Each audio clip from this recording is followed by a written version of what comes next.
ॐ सर्वमङ्गलमाङ्गल्ये शिवे सर्वार्थसाधिके शरण्ये त्र्यम्बके गौरी नारायणी नमोऽस्तुते। ॐ सर्वमङ्गलमाङ्गल्ये शिवे सर्वार्थसाधिके शरण्ये त्र्यम्बके गौरी नारायणी नमोऽस्तुते। ॐ सर्वमङ्गलमाङ्गल्ये शिवे सर्वार्थसाधिके शरण्ये त्र्यम्बके गौरी नारायणी नमोऽस्तुते। महादेव को भी आने पर मजबूर कर दिया। आ गए वो, कहे पुत्र क्या चाहिए, बोलो तो। कहे बस कुछ नहीं, हे नाथ मेरा भाग्य तो बड़ा अच्छा है, सौभाग्य मेरा, आप दोनों के दर्शन हुए, लेकिन एक विडंबना तो देखिए प्रभु, व्यास जी खुद कह रहे हैं।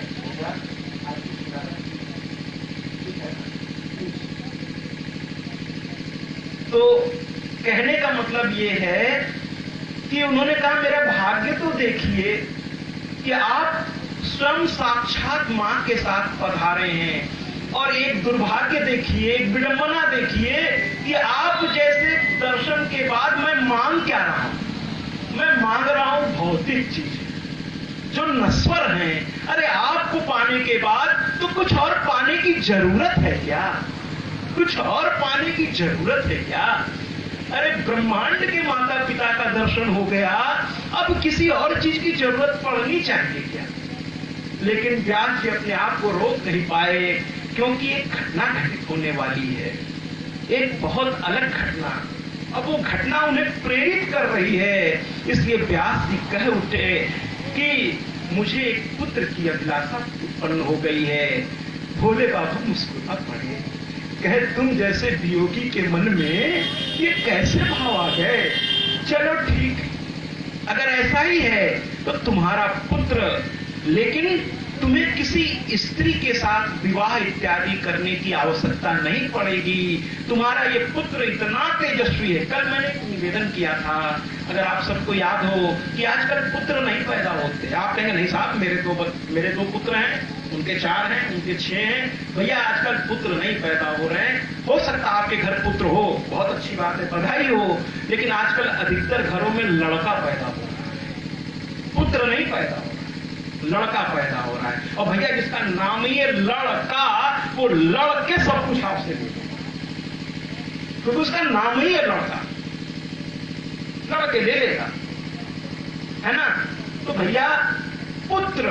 और कल मैंने बड़ा विनम्रता से कहा था कि राम तो आज भी आ सकते हैं, कृष्ण आज भी आ सकते हैं, लेकिन राम और कृष्ण को लाने के लिए मुझे देवकी और कौशल्या की जरूरत, उस जैसी पवित्र कोख की मुझे जरूरत पड़ेगी, उस जैसे पवित्र कोख की मुझे जरूरत पड़ेगी, और फिर दशरथ जैसा तपस्वी की जरूरत पड़ेगी। तो भैया निवेदन है, जरा ये जो यहाँ फोन पे बात कर रहे हैं, थोड़ा सा भैया हेलो। तो कुल मिलाकर के मैं ये कहना चाह रहा था कि आज भी आ सकते हैं, आज भी भगवान आ सकते हैं। मीरा की तरफ कोई पुकार के तो देखे, राधा की तरफ कोई तड़प के तो देखे। और भैया राधा पर मुझे एक बात याद है, आजकल भागवत अच्छी बात है, बहुत अच्छी बात है, हम तो देवी भागवत लेके आए हैं, लेकिन भागवत भी आजकल बहुत हो रही है। और भागवत में मैं देखता क्या हूं, हमारे आदरणीय व्यास जी भी और भी जो सज्जन हैं एक दूसरे को कहने में 1 सेकंड नहीं लगाते। और बड़ी आश्चर्यजनक स्थिति है कि मैं कहीं कथा लेकर के पहुंचता हूं तो वहां जो जजमान हैं तो वो तो जय माता की करते हैं, क्योंकि वो माँ के भक्त हैं, तभी माँ की कथा के लिए मुझे बुलाए हैं। लेकिन उनके जो नाते रिश्तेदार हैं, उनके जो दोस्त यार मेरे स्वागत में आने पर खड़े रहते हैं, वो हमको देखते ही आदत से पड़ गई है, व्यास को देखे राधे राधे महाराज जी। हम कहते हैं भैया राधे राधे, ये अधिकार किसने दिया? मैं आपसे पूछना चाहता हूँ, ये अधिकार भी हम आपसे एक छोटा सा प्रश्न आपको उछालते हैं कि आप अपनी माता जी को क्या उस नाम से पुकारना पसंद करेंगे जिस नाम से आपके पिताजी उनको पुकारते थे? क्या ये अधिकार आपके पास है? नहीं है ना, नहीं है। वो अधिकार आपके पिता के पास था, वो उनकी धर्म पत्नी थी। तो पति पत्नी के बीच एक संबोधन का एक शब्द होता है, लेकिन अगर हमें अपनी मां को पुकारना है तो उसमें आदर सूचक शब्द सबसे पहले प्रयोग करना चाहिए। अगर राधे कहने से मन तन सब पवित्र होता है, जरूर होता है भैया, जरूर हो, पाप नाशनी नाम है, लेकिन भैया राधे से पहले क्या श्री नहीं लगाना चाहिए? श्री राधे तो कहिए। और मैं तो कहता हूं श्री राधे मां कह दीजिए। मां शब्द तो ऐसा है भैया, मां जैसे ही मुंह खुला आपके अंदर की सारी विकृति निकल के बाहर, ये शब्द है। दिन भर में कहा कीजिए मां मां, सारी विकृतियां निकलनी शुरू हो जाएंगी। कह के तो बड़ा ताकतवर शब्द है, बड़ी ऊर्जा है इस शब्द में, सारी शक्तियों का समूह है ये शब्द। और एक विश्वास करिएगा मेरा, सुखदेव जी का आगमन तो होने ही जा रहा है, लेकिन मैं यहां कहने से नहीं चूकूंगा कि घर से निकलते समय अगर अभी आपकी मां है इस संसार में, आप बहुत सौभाग्यशाली हैं, उनके चरणों का धूप थोड़ा सा माथे पे लगा के तो निकलिए। कवच कीलक अर्गला सब एक साथ आपके साथ हो जाए, एक साथ करके तो देखिए। और अगर रास्ते में पिताजी भी मिल जाए, आहा, तब तो सोने में सुहागा हो गया साहब। एक पृथ्वी तो दूसरा आकाश। छू लीजिए, थोड़ी सी मिट्टी ले लीजिए, फिर निकलिए। किसी की नजर, किसी की अला बला कोई कुछ आकर नहीं दिखा, और काम बिगड़ता भी बनने लगे। करके तो देखिए। मैं अपनी कथाओं में सिर्फ राजा रानी की कथा लेके मैं नहीं चलता। ये कथा वो है भी नहीं कि एक था राजा एक थी रानी, दोनों मर गए खत्म। ये वो कथा नहीं है भैया। ये कथा तो कुछ सिखाएगी आपको। मैंने कल निवेदन किया था, कथा में जब आप आते हैं तो पर्सन बन के आते हैं, लेकिन कथा से निकलने पर आप पर्सनालिटी बन जाते हैं, व्यक्ति से व्यक्तित्व बनता है। और हमारा वेद क्या कहता है? वेद का पहला शब्द बड़ा, इसको जरा गहराई समझिएगा तो हंसी आती है कि वेद भी हमको समझता था कि हम लोग आने वाले दिनों में होने वाले क्या। वेद ने पहला शब्द कहा है मनुर्भव। हे मनुष्य, जरा सुनिएगा, बड़ा व्यंग्यात्मक मुझे लगता है, मैं अपने दृष्टिकोण से इसको देखता हूं। कहता है वेद, हे मनुष्य, मनुष्य बन जाओ। ये तो वही बात है कि हे राधिका या हे कोई भी नाम ले लेते हैं, हे रीना, हे मीना, हे कोई भी नाम ले लेते हैं, तुम्हारा नाम क्या है? नाम भी बोल रहे हैं, पूछे तुम्हारा नाम क्या है? तो मनुष्य से कह रहा है वेद, मनुष्य तो बन जाओ। अर्थात वेद को पता था कि हम मनुष्य रह ही नहीं जाए। वेद को भी पता, हम अपनी मर्यादाओं को लांघ बैठेंगे, हम अपने कुल की मर्यादा का ध्यान नहीं रखेंगे, हम अपने ग्राम की मर्यादा का ध्यान नहीं रखेंगे, हम अपने धर्म की मर्यादा का ध्यान नहीं रखेंगे, हम अपने जाति की मर्यादा, जाति का मतलब केवल कोई जाति विशेष से मेरा लेना देना नहीं है, मैं व्यक्ति विशेष को महत्व देता हूं महाराज, व्यक्ति विशेष, उसके व्यक्तित्व को देखता हूं। लेकिन हर चीज की एक मर्यादा बनी है, और जो उस मर्यादा में रहता है, जो उस मर्यादा का विपरीत परिस्थितियों में भी उल्लंघन नहीं करता, वो तो भैया मर्यादित फिर पुरुषोत्तम राम बन जाता है। मर्यादित पुरुषोत्तम राम। पूरे रामचरितमानस में देख लीजिए, मां कैकेयी के प्रति उन्होंने कभी कुछ नहीं, उल्टे मां को बहुत आदर किया है। उन्होंने तो कह दिया कि राम इसलिए बन गया क्योंकि राम कैकेयी के द्वारा बन भेजा गया, क्योंकि राम बन गया इसलिए बन गया। राम इसलिए, राम की कथा इसलिए होती है क्योंकि वो 14 वर्ष का जो वनवास काल था, वो राम की कथा को आज जन जन तक पहुंचा गया। और कौशल्या के पास जब कैकेयी के भवन से निकल कर राम गए हैं, तो उन्होंने शिकायत नहीं की कि मां ने हमको देखिए एक छल करके कहते हैं कि हे माँ, आज तो प्रसन्न, माँ कहती है अरे तुम तो आज युवराज बनने वाले हो, तुम्हारा तो आज होने वाला है राज्याभिषेक, मुकुट पहनाया जाएगा, तुम ससवर के नहीं आए पुत्र, मैं तो तुम्हारी बलैया उतारने के लिए बैठी हूं। तो कहते हैं हे माँ, मुझे पिता ने आज जंगल का राज्य, अयोध्या की तो फिर भी एक सीमा है, जंगल की कोई सीमा नहीं है। ऐसे असीमित सीमित क्षेत्रों को आज मेरे पिता ने मुझे राजा बनाया। ऐसे थे मेरे राम। इसीलिए कल मैंने निवेदन किया था कि जेहि विधि रहे राम, जेहि विधि राखे राम, तेहि विधि रहिए नहीं भैया। मैं थोड़ा अलग तरह का व्यास हूं, मैं आपको शांति देने नहीं आया।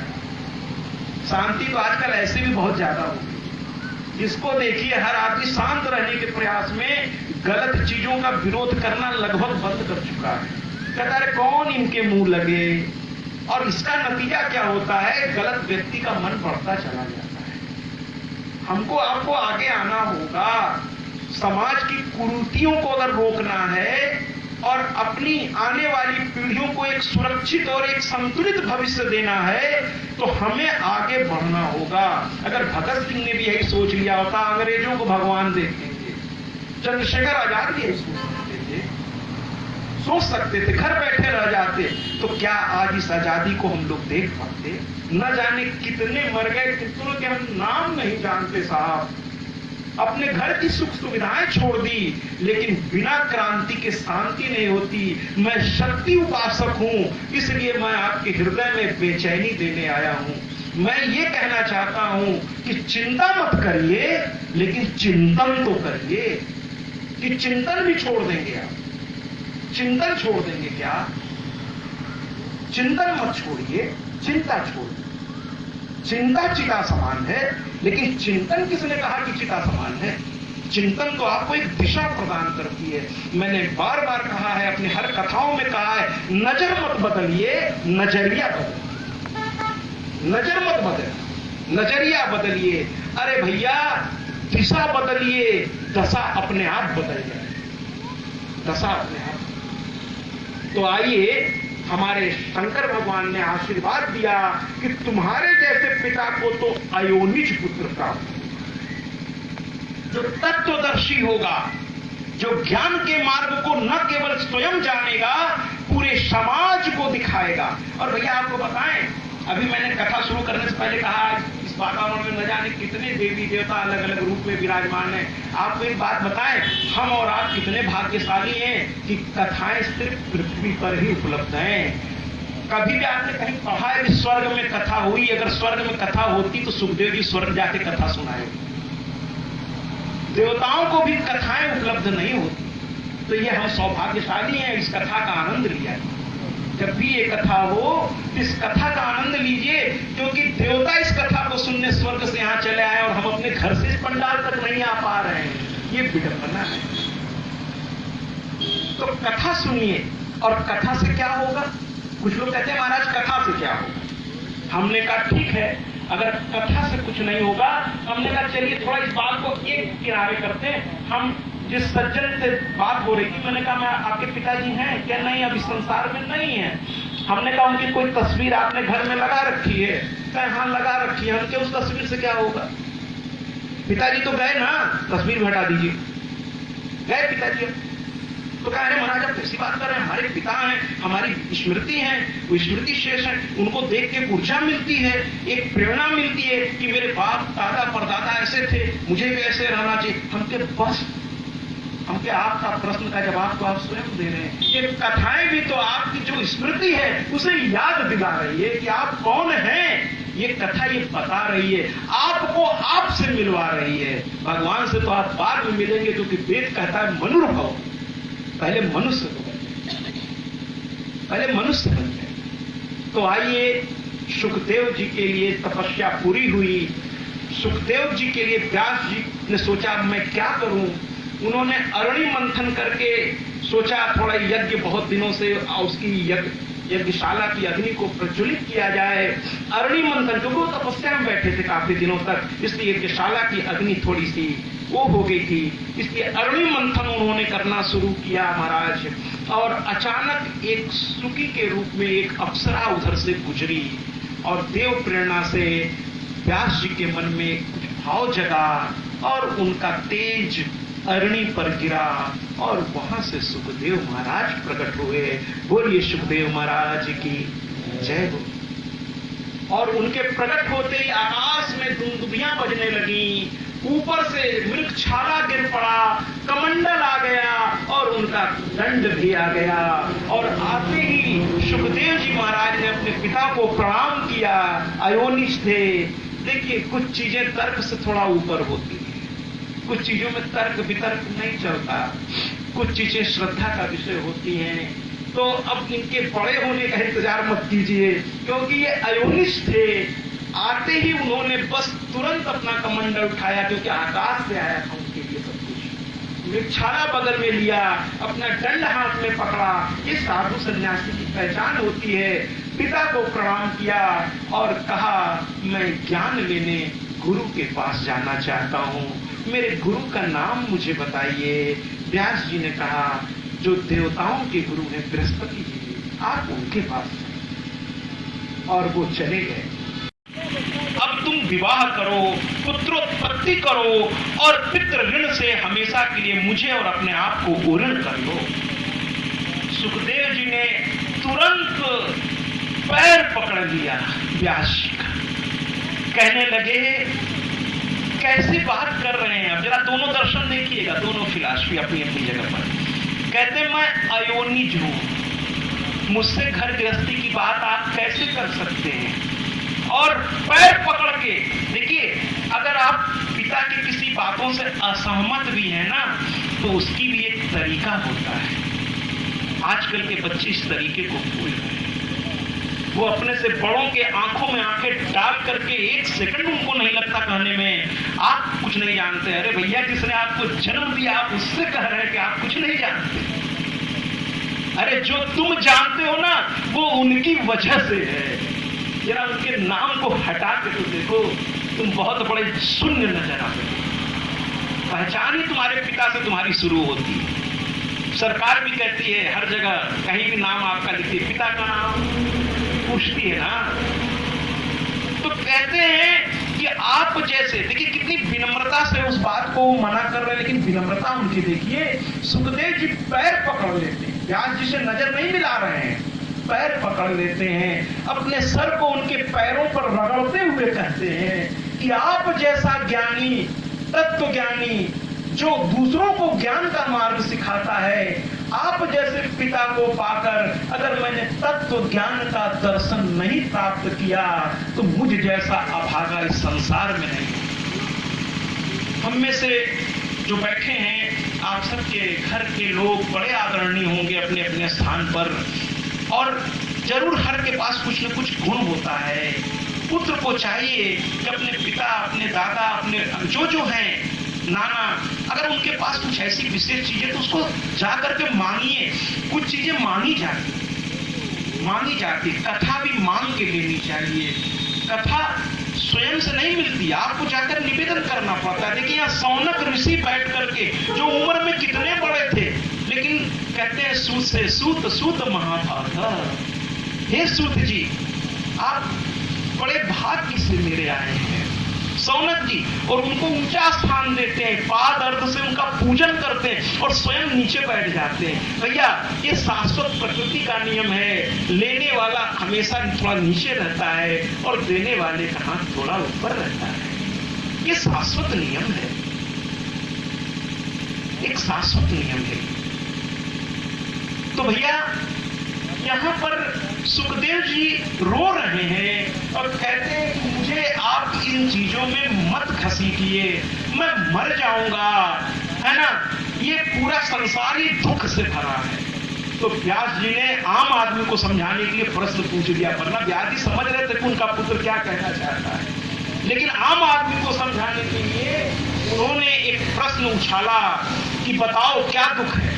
तो कहते हैं, जन्म लेते समय दुख है, गर्भ में रहते समय दुख है, और जन्म लेने के बाद आदमी सबसे पहला काम क्या करता है? रोना शुरू करता है। जन्म के अंदर जब तक वो गर्भावास में है उसको तकलीफ बहुत होती है, हाथ पैर सिकोड़े यूं एकदम, अगर आप बायोलॉजी पढ़े हो तो आप देखें क्या अवस्था होती है। तो कहता है, हे प्रभु मुझे इस कारागार से बाहर करिए, रात दिन आपका नाम जपूंगा। लेकिन बाहर निकलते भौतिक सुख सुविधाओं के लिए जो रुलाई वो शुरू करता है कि शायद चिता तक जाते जाते वो रुलाई खत्म नहीं होती। कभी इस चीज के लिए रोता है, कभी उस चीज के लिए रोता है। हम आपको बताएं कि मैं अमवा गांव की बात कर रहा था, वहां पर मैंने समझाने के लिए उदाहरण दिया। सामने एक बड़ी शानदार गाड़ी आए हुए तो सज्जन कथा सुनने, बड़ी शानदार गाड़ी उनकी खड़ी थी। मैंने कहा जिस भी सज्जन की ये गाड़ी है, जिस समय ये गाड़ी लिए होंगे बहुत खुशी हुई होगी। तो वो बैठे मुस्कुरा रहे थे। मैंने कहा बहुत खुशी हुई होगी, कुछ दिन तो बड़े शान से घूमे होंगे, लेकिन जब पहली बार सर्विसिंग कराने गए होंगे और जब मिस्त्री ने बिल पकड़ाया होगा तो वो खुशी का अंदाजा आप उस बिल के देख करके, अंक जो है उस खुशी का, तो बड़े जोर से हंसने लगे। और उनके अब आए दिन उनको ये तनाव रहता होगा, ड्राइवर से बार बार कहते होंगे जरा बचा के चलो यार, तुम समझते नहीं, अगर एक भी डेंट इसमें लग गया तो हजारों रुपए का खर्च आ जाएगा। तो कहां इसमें आप बताइए, तो गाड़ी उन्हें सुख दे रही है कि दुख दे रही है? उन्हें वो आराम दे रही है कि परेशान कर रही है? इसी तरह हम अपनी सुख सुविधा के लिए एसी लगवा लेते हैं, नाना प्रकार के यांत्रिक तंत्र, पता नहीं क्या क्या घर पे लगवा लेते हैं। लेकिन जब भी कोई मैकेनिकल चीज आप घर में लगाते हैं, कुछ दिनों बाद उसमें अगर कोई समस्या आई तो फिर उसके लिए मिस्त्री ढूंढना भी आपके लिए समस्या बन जाएगा। और चूंकि उसकी आपको आदत पड़ गई है, वरना क्या पहले के लोगों का जीवन अच्छा नहीं था? कितने आनंद में रहते थे। मैं इस कथा में केवल अपने पुत्र के साथ आया, वरना मेरी जो पूरी टीम होती है तो मैं अक्सर, तो मैंने अपने बेटे से कहा, चूंकि ये इंजीनियर है इलेक्ट्रिकल इलेक्ट्रॉनिक्स से, तो मैंने अपने बेटे से कहा, अब की बार चूंकि मेरी टीम नहीं थी तो मैंने कहा तुम मेरे साथ चलो। तो मैंने अपने बेटे से कहा, ये गांव बहुत कम आया है, तो मैंने कहा कि पुत्र कैसा लग रहा है? तो ये देखने लगा मेरी ओर, क्या ऐसा खुला वातावरण, ऐसी शुद्ध हवा, वहां आप तरस जाओगे। और मैं प्राचार्य जी के यहाँ ठहरा हूँ, और भी जहाँ जहाँ मैं गांव में जाता हूँ मैं निवेदन करता हूँ कि मुझे गांव की चीजें खिलाइए, क्योंकि शहर में लाखों रुपए देने पर भी ये शुद्धता नहीं मिलेगी, नहीं मिलेगी। आप लोग धन्य हैं कि आपके पास सब कुछ अपने घर का है। हम शहर वालों से पूछिए कितने तकलीफ में हम लोग हैं, खाली ऊपर से दिखा हुआ है चमक धमक, कोई भी चीज शुद्ध नहीं मिल पाती हम पर, और कीमत तो वसूला ही जाता है हमसे, लेकिन शुद्धता नहीं मिल पाती। कितनी शुद्धता मिलती है वो हम सभी जानते। तो आइए ना, सुखदेव जी कहते हैं कि हर चीज में दुख है, क्यों जाऊं इस दुख की ओर, और आप जैसा पिता पाके, अरे आप तो मुझे तत्व ज्ञान दीजिए। अच्छा भैया एक चीज और बताएं आपको, ये जो विद्या है, ये जो बुद्धि है आपकी, ये जानते हैं किस लिए आपको प्रदान की गई है? इससे आप अविद्या से बाहर निकल, अज्ञानता से बाहर निकल आए, अल्पज्ञता से बाहर निकल आए, अहंकार से बाहर निकल आए, काम क्रोध लोभ मोह मात्सर्य से बाहर निकल आए। इसलिए ये बुद्धि विवेक, ये ज्ञान आपको ईश्वर के द्वारा प्रदान की गई, न कि आप इसका उपयोग छल कपट के लिए। कुछ लोग बुद्धि का उपयोग सबसे अच्छा ही समझते हैं कि कैसे दूसरे को आप, मतलब क्या, मैं अब उसको शब्द नहीं देना चाहता व्यासपीठ से, ये तरीका ठीक नहीं है, ये बुद्धि का सही उपयोग नहीं है, ये तो दुरुपयोग है जो रावण ने भी कर दिया, वरना उस जैसा ज्ञाता कोई और था क्या उस समय? मैं बड़ी विनम्रता से एक बात आपको सरकाना चाहता हूं, पता नहीं आप इस पर विश्वास करेंगे कि नहीं करेंगे, लेकिन जो शास्त्र कहता है, जो मैंने पढ़ा है, वही मैं प्रमाण के साथ कह दूंगा कि रावण जिस जमाने में था, रावण जिस जमाने में था, उस जमाने में लड़कियां उपवास रखती थी उससे विवाह करने के लिए, उपवास रखती थी। केवल रावण का आपने निगेटिव पहलू, नकारात्मक पहलू देखा, बहुत सारे उसके धनात्मक पहलू भी थे। जब वो मर रहा होता है तो वो लक्ष्मण जी जब उसके पास जाते हैं तो वो कहता है कि मैं चाहता तो इस समुद्र को हमेशा के लिए मृदु जल बना सकता था, ये मेरे बाएं हाथ की कानी उंगली का काम था। अब सोचिए वो कितना बड़ा साइंटिस्ट होगा। लेकिन मैं बस वही प्रमाण सोचा, अरे ये तो कभी भी मैं कर लूंगा, कल कर लूंगा, और कल कभी किसी की जिंदगी में आया है। वो कहते हैं ना, एक बड़ी मजेदार बात बताएं, हम और आप क्या करते हैं, कहते हैं जब मेरा समय आएगा तो मैं ये करूंगा, जब मेरा समय आएगा तो मैं ये करूंगा, जब मेरा समय आएगा। बचपन से लेकर आप जवान हो जाते हैं और हर बार मेरा समय आने तो दो, मेरा समय आने तो दो, और फिर धीरे धीरे उम्र बढ़ती जाती है और एक दिन भगवान आके कहते तेरा समय आ गया। अरे समय का इंतजार मत कीजिए, समय खुद नहीं आएगा, आपको कर्म करके उसे लाना पड़ेगा। इसीलिए मैंने कहा कि जेहि विधि राखे राम तेहि विधि मत रहिए। अब उस लाइन को मैं कहूंगा कि मैं आपसे कहना चाहता हूं कि जेहि विधि राखे राम तेहि विधि मत रहिए, जेहि विधि रहे राम तेहि विधि रहे, तेहि विधि रहिए, जेहि विधि रहे राम तेहि विधि रहे। कोई बात अच्छी लगे तो तालियों से जरा मुझे पहुंचाइए, मुझे लगे कि आपकी मेरी बात आप तक पहुंच रही है, तो थोड़ा मेरा और हौसला बढ़ता है। तो कहने का तात्पर्य यह है कि जेहि विधि रहे राम, राम और अभी माँ की कथाओं में आएगा, वो चाहती तो एक हूं करके राक्षसों को वहीं भस्म कर सकती, लेकिन उन्होंने युद्ध चुना, भयंकर युद्ध हुआ है, देवता घबरा गए।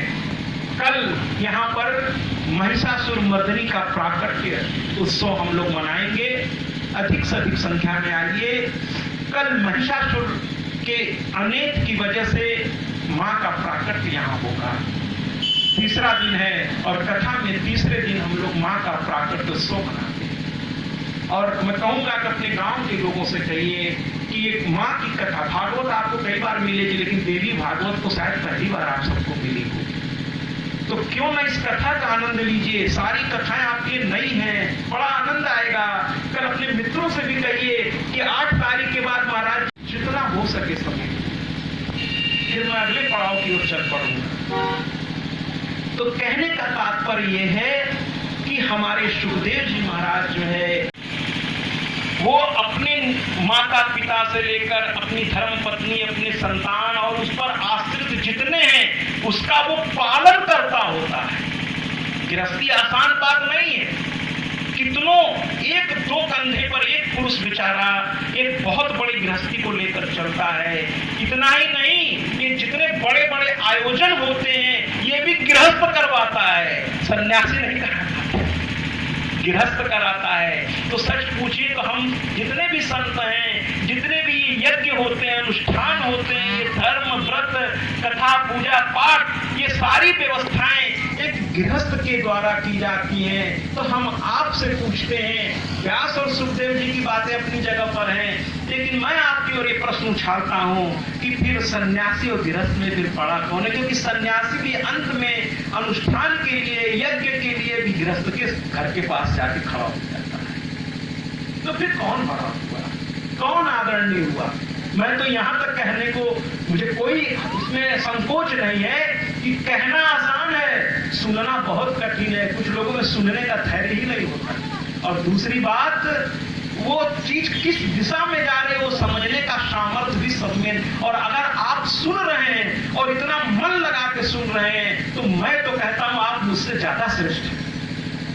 मैं तो सिर्फ बोल रहा हूं, लेकिन आप उसको समझ रहे हैं। आपको मेरा प्रणाम, आपको मेरा प्रणाम।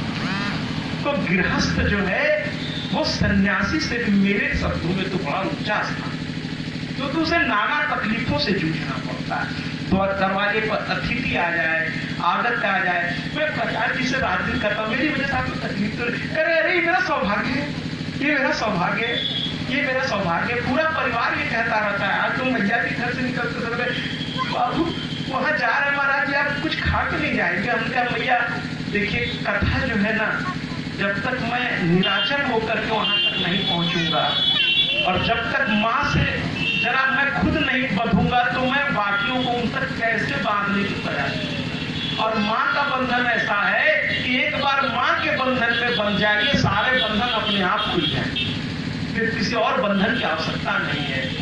तो मैं कथा में सुबह व्रत रहता हूँ और चलते समय प्राचार्य जी बड़े प्यार से, पता नहीं कहाँ से आज मिठाई और कहने लगे रोज ही कुछ ना कुछ ले आते। तो आज कहते हैं कुछ खा के, हमने कहा कथा के बाद आएंगे तो बड़ी भूख लगी रहेगी। तो मैं और प्राचार्य जी बहुत मेरा ध्यान रख रहे हैं, मैं कैसे इसको आभार करूं। सुबह भी बहुत कुछ कहें, कुछ तो लीजिए, नहीं तो आपको ऊर्जा कैसे रहेगी आपके शरीर में। तो कुल मिलाकर के आप सब गृहस्थों की ही वजह से हम लोग हैं। हमारी जो ये ऊर्जा है आपके उस अन्न की ताकत है जो आपने अपने खून पसीने से कमाया है और इस धर्म के काम में आप लगा रहे हैं। मैं पुनः आप सबको बार बार प्रणाम करता हूँ, बार बार प्रणाम करता हूँ। आइए इस कथा को और आगे बढ़ाते हैं। जब सुखदेव जी को ये बात उन्होंने कही व्यास जी, सुखदेव जी फिर भी नहीं मान रहे थे, तो व्यास जी ने एक बात और कही, क्या भैया एक काम करो, राजा विदेह के पास चले जाओ, जनक जी के पास। उनका नाम इसीलिए विदेह है कि वो देह में रह करके भी देह के नियमों से ऊपर हैं, विदेह हैं वो, उनके पास चले जाओ आप। अंत में सुखदेव ने जाने का फैसला किया। जनकपुरी कई दिनों की यात्रा के बाद, उस समय संसाधन इतने नहीं थे, बहुत सारी तकलीफ को झेलते हुए सुखदेव जी जनकपुर पहुंचे और वहां जैसे ही दरवाजे पे पहुंचे प्रहरी ने रोक दिया।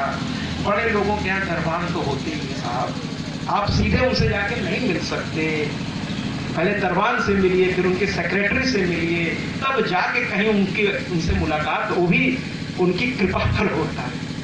तो कुछ ऐसी स्थिति थी, दरबार ने रोका, प्रहरी ने रोका, कहा आप कौन हैं? जबकि वो आदरणीय लग रहे थे, कुछ व्यक्तित्व तो देखने में आदरणीय होता है, वो पता नहीं क्यों उनको देख के स्वतः मन करता है कि इन्हें प्रणाम कर दिया, इसमें मेरा ही लाभ है, इनको प्रणाम कर दें। और जो वाकई आदरणीय है उस प्रणाम से उसमें अहंकार आ ही नहीं सकता, क्योंकि वो जानता है कि आप उसको नहीं, उस इष्ट को प्रणाम कर रहे हैं जो उसके हृदय में अपनी कृपा से, उनकी कृपा से वो विराजमान है, आप उसको प्रणाम कर रहे हैं। इस हाड़ मांस के शरीर को आप क्या प्रणाम करें? प्रणाम तो उस इष्ट को है जिसने इस योग्य बना रखा उस व्यक्ति को, क्या आप उसको प्रणाम करने के उठ खड़े होते हैं? तो हमारे सुखदेव जी को प्रहरी ने प्रणाम किया, औरों की तरह। ओम सर्वमंगल मांगल्ये शिवे सर्वार्थ साधिके शरण्ये त्र्यंबके गौरी नारायणी नमोस्तुते।